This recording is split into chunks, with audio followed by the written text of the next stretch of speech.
হরে কৃষ্ণ। সকলের চরণে জানাই সশ্রদ্ধ প্রণিপাত। আপনাদের সবাইকে জানাই দৈনিক গীতামৃতের অষ্টচত্বারিংশ বা 48তম পর্বে সুস্বাগতম, কৃষ্ণপ্রীতি এবং শুভেচ্ছা। দৈনিক গীতামৃতের আজকের এই পর্বে আমি আপনাদের নিকট আলোচনা করব ভগবদ গীতার দ্বিতীয় অধ্যায়ের দ্বাদশ বা 12তম শ্লোক। আপনারা সকলে ধৈর্য এবং মনোযোগের সহিত সম্পূর্ণ ভিডিওটি শেষ পর্যন্ত দেখুন এবং শ্লোকের মাহাত্ম্য এবং তাৎপর্য হৃদয়ঙ্গম করার চেষ্টা করুন। আমি শুরু করছি, আপনারা সাথেই থাকুন। ওম নমো ভগবতে বাসুদেবায়, ওম নমো ভগবতে বাসুদেবায়, ওম নমো ভগবতে বাসুদেবায়। শ্রীমদ্ ভগবদ গীতা দ্বিতীয় অধ্যায় সাংখ্য যোগ। তো শ্লোকটি হচ্ছে ভগবান শ্রীকৃষ্ণের। ওম ন তুয়েবাহম জাতু নাসম ন তুম নেমে জনাধিপা ন চৈব ন ভবিষ্যাম সর্বে বয়ম অতঃ পরম। অনুবাদ: এমন কোনো সময় ছিল না যখন আমার, তোমার ও এই সমস্ত রাজাদের অস্তিত্ব ছিল না, ভবিষ্যতেও কখনো আমরা অস্তিত্বহীন হব না।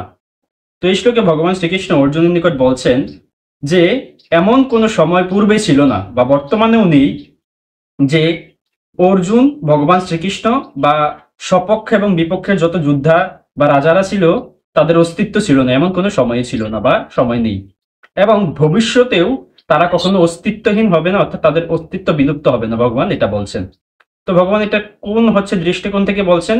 এটা কখনোই দেহগত বা শরীরগত দিক থেকে তিনি সেটা বলেননি। তিনি সেটা বলেছেন আত্মতত্ত্ব বিষয়, অর্থাৎ আত্মা হচ্ছে, আমরা প্রত্যেকেই হচ্ছে আত্মা, আমাদের প্রত্যেকের স্বরূপ হচ্ছে আমরা আত্মা, এবং আত্মা হচ্ছে ভগবানের নিত্য অবিচ্ছেদ্য অংশ, অর্থাৎ পরমাত্মার অংশ। আর পরমাত্মার অংশ যেহেতু সে, তাই পরমাত্মার এবং আত্মার মধ্যে তেমন কোনো পার্থক্য নেই, গুণগত বা বৈশিষ্ট্যগত। আর আত্মার কখনো মৃত্যু হয় না, আত্মা কখনো অস্তিত্বহীন হয় না। ভগবান শ্রীকৃষ্ণ এখানে বলছেন যে আমি, তুমি এবং এই সমস্ত যে রাজারা রয়েছে বা অন্যান্য যোদ্ধারা রয়েছে, তারা প্রত্যেকে হচ্ছে এক একজন চিন্ময় আত্মা। আর আত্মা সর্বদা বিরাজমান ছিল, অর্থাৎ আত্মা হচ্ছে সনাতন। আত্মা কখনো সৃষ্টি হয়নি, আত্মা কখনো জন্ম হয়নি, আত্মার হচ্ছে কখনো শুরু হয়নি, ক্ষয় নেই, বৃদ্ধি নেই ইত্যাদি। এই বৈশিষ্ট্যগুলো হচ্ছে আত্মার, এবং আত্মার কখনো মৃত্যু হয় না। অর্থাৎ ভগবান শ্রীকৃষ্ণ অর্জুনকে বলছেন যে তুমি যুদ্ধ করবে না, বলছো তারা হত্যা হয়ে যাবে বা তারা হত হয়ে যাবে এই জন্য, কিন্তু তুমি তো বুঝতে পারছো না এরা এমন কোনো সময় ছিল না যে তারা ছিল না, এবং তারা যে থাকবে না এমন কোনো সময়ই আসবে না। প্রত্যেকের উদ্দেশ্যে ভগবান শ্রীকৃষ্ণ সেটা বলছেন, আত্মতত্ত্ব বিষয়, অর্থাৎ আমরা প্রত্যেকেই আত্মা। তো এই শ্লোক সম্বন্ধে শ্রীল প্রভুপাদ কি মন্তব্য করছেন সেই বিষয়টা আমরা তাৎপর্য থেকে দেখে নেই। বেদে কঠোপনিষদ এবং শ্বেতাশ্বতর উপনিষদে বলা হয়েছে কৃতকর্ম এবং তার ফল অনুসারে বিভিন্ন অবস্থায় স্থিত অসংখ্য জীবদের পরমেশ্বর ভগবান পালন করেন। সেই পরমেশ্বর ভগবান পরমাত্মা রূপে সমস্ত জীবের হৃদয়ে বিরাজ করেন। কেবল মহাত্মারাই অন্তরে ও বাইরে সেই একই পরমেশ্বর ভগবানকে দর্শন করে পূর্ণ ও শাশ্বত শান্তি লাভ করতে পারেন। নিত্যানাম চেতনানাম এক বহুনাম ইয় বিদধাতি কামান তমাত্মস্থম ইয়ে অনুপশ্যন্তি ধীরাস্তেষাম শান্তি শাশ্বতী নেতরেশাম। যিনি নিত্যের মধ্যে পরম নিত্য, চেতনের মধ্যে পরম চেতন, এবং যিনি এক হয়েও সকলের কামনা পূর্ণ করেন, তাকে যথার্থ ধীর ব্যক্তি অন্তরের অন্তঃস্থলে সর্বদাই দর্শন করেন এবং শাশ্বত শান্তি অনুভব করেন। কিন্তু যারা তার ভজন করে না তারা কখনোই তা লাভ করতে পারে না। তো এই শ্লোকটি হচ্ছে কঠোপনিষদের 2:13 এই শ্লোক। অর্জুনকে প্রদত্ত এই বৈদিক তত্ত্বজ্ঞান ভগবান পৃথিবীর প্রতিটি মানুষকেই দান করলেন, এমনকি তাদেরও যারা নিজেদের মহাপণ্ডিত বলে জাহির করলেও বাস্তবিক পক্ষে স্বল্প জ্ঞান সম্পন্ন। ভগবান স্পষ্টভাবে বলছেন যে স্বয়ং তিনি, অর্জুন ও সেই যুদ্ধক্ষেত্রে সমবেত সমস্ত রাজারা সকলেই শাশ্বত স্বতন্ত্র জীব, এবং ভগবান সমস্ত জীবকে তাদের বদ্ধ ও মুক্ত উভয় অবস্থাতে নিত্যকাল প্রতিপালন করেন। পরমেশ্বর ভগবান পরম স্বতন্ত্র পুরুষ এবং ভগবানের নিত্য পার্শ্বদ অর্জুন এবং সেখানে সমবেত সমস্ত রাজারাও স্বতন্ত্র শাশ্বত ব্যক্তি। এমন নয় যে পূর্বে তারা ছিলেন না এবং নিত্যকাল থাকবেন না। তাদের ব্যক্তি স্বাতন্ত্র্য পূর্বেও ছিল এবং ভবিষ্যতেও নিরবচ্ছিন্ন ভাবে তারা থাকবেন। তাই কারো জন্য শোক করার কোনো কারণই নেই। মায়াবাদীদের মতবাদ মুক্তির পর স্বতন্ত্র আত্মা মায়ার আবরণ মুক্ত হয়ে নির্বিশেষ ব্রহ্মে বিলীন হয়ে যাবে এবং তখন আর আত্মার নিজস্ব সত্তা থাকবে না। পরম তত্ত্বজ্ঞ ভগবান শ্রীকৃষ্ণের দ্বারা তা এখানে অনুমোদিত হয়নি। তাছাড়া কেবল বদ্ধ দশায় আমরা ব্যক্তি স্বাতন্ত্র্য অনুভব করি, সেই মতবাদও ভগবান এখানে অনুমোদন করেননি। ভগবান শ্রীকৃষ্ণ এখানে স্পষ্টভাবে বলছেন ভগবানের নিজের ও অন্য সকলের অস্তিত্ব শাশ্বত এবং ভবিষ্যতেও শাশ্বত থাকবে, যা উপনিষদেও স্বীকার করা হয়েছে। শ্রীকৃষ্ণের মুখ নিঃসৃত এই সমস্ত উক্তি প্রামাণিক, কারণ তিনি কখনোই মায়ার দ্বারা প্রভাবিত হন না।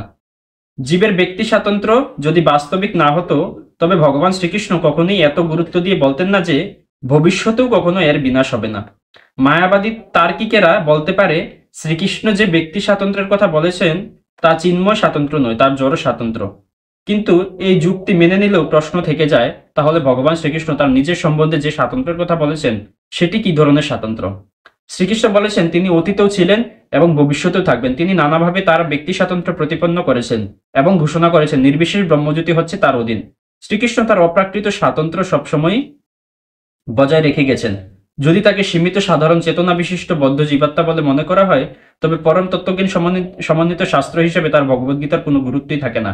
সীমিত জ্ঞান বিশিষ্ট ভ্রান্তিপূর্ণ সাধারণ মানুষ কখনোই পরম তত্ত্বজ্ঞানের শিক্ষা দিতে পারে না। ভগবদ্গীতা সাধারণ গ্রন্থের ঊর্ধ্বে, জড়জাগতিক কোনো গ্রন্থের সঙ্গেই ভগবদ্গীতার তুলনা চলে না। শ্রীকৃষ্ণকে একজন সাধারণ মানুষ বলে মনে করলে ভগবদ্গীতার সমস্ত গুরুত্বই হ্রাসপ্রাপ্ত হয়।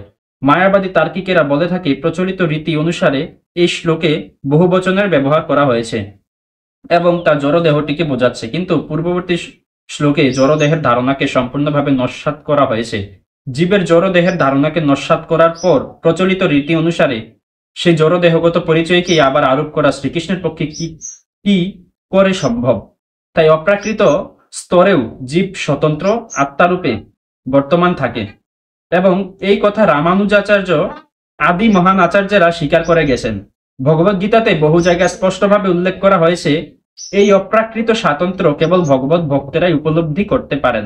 যারা পরমেশ্বর ভগবান শ্রীকৃষ্ণের প্রতি ঈর্ষাপরায়ণ, ভগবদ্গীতার মতো মহৎ শাস্ত্রকে উপলব্ধি করার ক্ষমতা তাদের নেই। ভগবত ভক্তিহীন মানুষের ভগবদ্গীতা পাঠ করা মৌমাছির মধুর বোতলের বহির্ভাগ লেহন করার মতো। বোতল না খুললে মধুর স্বাদ পাওয়া যায় না। তেমনি ভগবানের ভক্ত ছাড়া আর কেউই ভগবদ্গীতার অন্তর্নিহিত তত্ত্ব উপলব্ধি করতে পারে না, যেটি এই গ্রন্থের 4র্থ অধ্যায়ে উল্লেখ করা হয়েছে। আর যারা ভগবানের অস্তিত্বে অবিশ্বাস করে তাদের পক্ষে ভগবদ্গীতা স্পর্শ করাও সম্ভব নয়। তাই মায়াবাদীরা গীতার যে ভাষ্য দিয়ে থাকে তা সম্পূর্ণভাবে ভ্রান্ত এবং তা মানুষকে বিপথগামী করে। শ্রী চৈতন্য মহাপ্রভু মায়াবাদীদের ভাষ্য পড়তে অথবা শুনতে নিষেধ করে গেছেন এবং সতর্ক করেছেন যে মায়াবাদী ভাষ্যের দ্বারা একবার প্রভাবিত হলে গীতার অন্তর্নিহিত তত্ত্বকে আর উপলব্ধি করতে পারা যায় না। যদি ব্যক্তি স্বাতন্ত্র্য বলতে বাহ্য অভিজ্ঞতালব্ধ বিশ্ব ব্রহ্মাণ্ডকে বোঝায়, তাহলে ভগবান শ্রীকৃষ্ণ উপদেশের কোনো আবশ্যকতাই থাকে না। স্বতন্ত্র আত্মার বহুবচন ও ভগবান চিরন্তন সত্য এবং তা বেদে প্রতিপন্ন হয়েছে, যে সম্বন্ধে উপরে উল্লেখ করা হয়েছে। তো ঠিক আছে, আজ এই পর্যন্তই।